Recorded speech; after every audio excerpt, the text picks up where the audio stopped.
जम्मू और कश्मीर में शहरी जमीन और अचल संपत्ति अब किसी भी राज्य के निवासियों द्वारा खरीदी जा सकती है। केंद्र सरकार की तरफ से केंद्र शासित प्रदेश में जमीन खरीदने को लेकर कानून में अहम बदलाव किया गया है।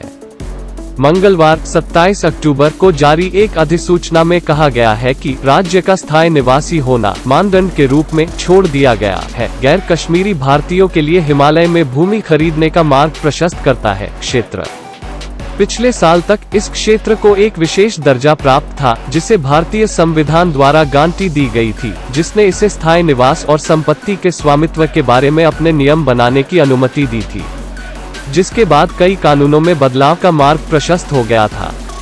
यह क्षेत्र 1947 में आजादी के बाद से भारत और पाकिस्तान द्वारा लड़े गए 3 युद्धों में से 2 के केंद्र में बना हुआ है। 1980 के दशक के उत्तरार्ध से भारत का हिस्सा अलगाववादी हिंसा से ग्रस्त है।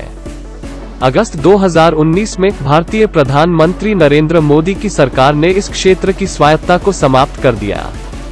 इसकी विशेष स्थिति को छीनने और इसे 2 संगठित प्रशासित क्षेत्रों में विभाजित करने के निर्णय ने क्षेत्र में व्यापक विरोध प्रदर्शनों को जन्म दिया। मोदी की सरकार ने पहले कहा था कि नियमों और शासन में एकरूपता क्षेत्र में विकास लाएगी।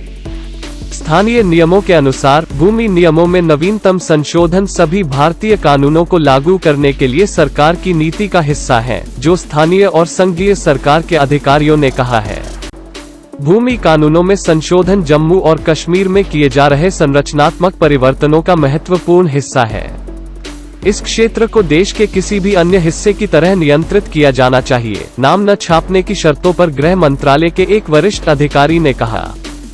कश्मीर में विपक्षी नेताओं ने भूमि कानूनों को फिर से लिखने के लिए मोदी सरकार की आलोचना की है। पूर्व मुख्यमंत्री उमर अब्दुल्ला ने एक ट्वीट में कहा, संशोधनों ने जम्मू कश्मीर को बिक्री के लिए रखा है। ये नए कानून जम्मू कश्मीर के लोगों के लिए अस्वीकार्य हैं।